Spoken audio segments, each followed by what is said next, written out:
ভাসুরের সাথে বিয়ে ঠিক হয়েছে আমার ৩ দিন পরেই বিয়ে।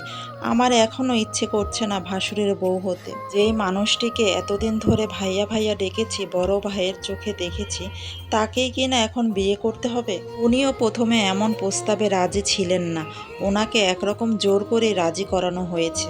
বাবা মা নেই আমার, নানা বাড়িতেই বড় হয়েছি, দুঃখে দুঃখেই কেটেছে সারা জীবন। একটু সুখের আলো চেয়েছিলাম জীবনে, কিন্তু সে আলো জ্বালার আগেই নিভে গেল।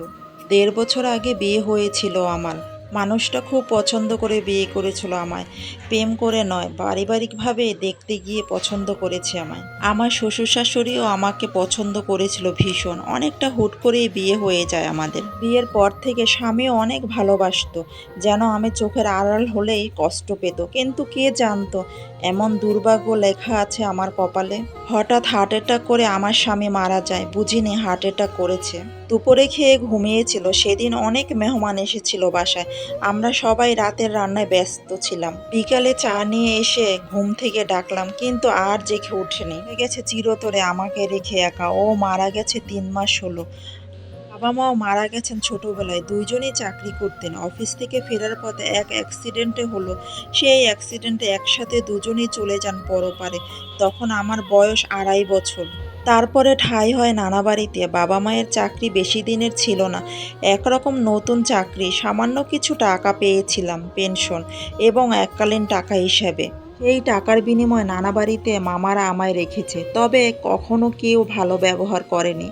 আশ্রিতার মতো বড় হয়েছে। একটা সময় কিভাবে যেন আমার পেনশন বন্ধ হয়ে যায়। কি যেন কাগজপত্র নবায়ন করতে হবে।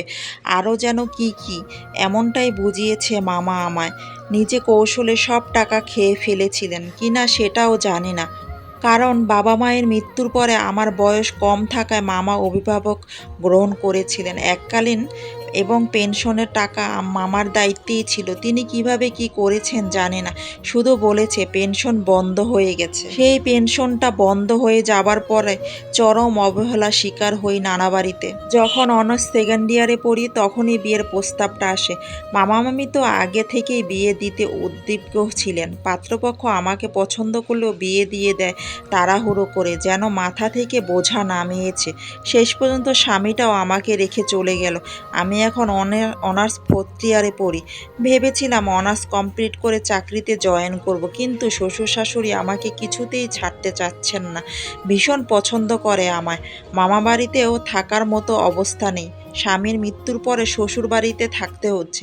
এখন তো বিয়ে ঠিক করেছে নিঃসন্তান ভাসুরের সাথে। আমি ভাবছি রীতা ভাবির কথা, ওনার সাথে আমার কত ভালো সম্পর্ক ছিল।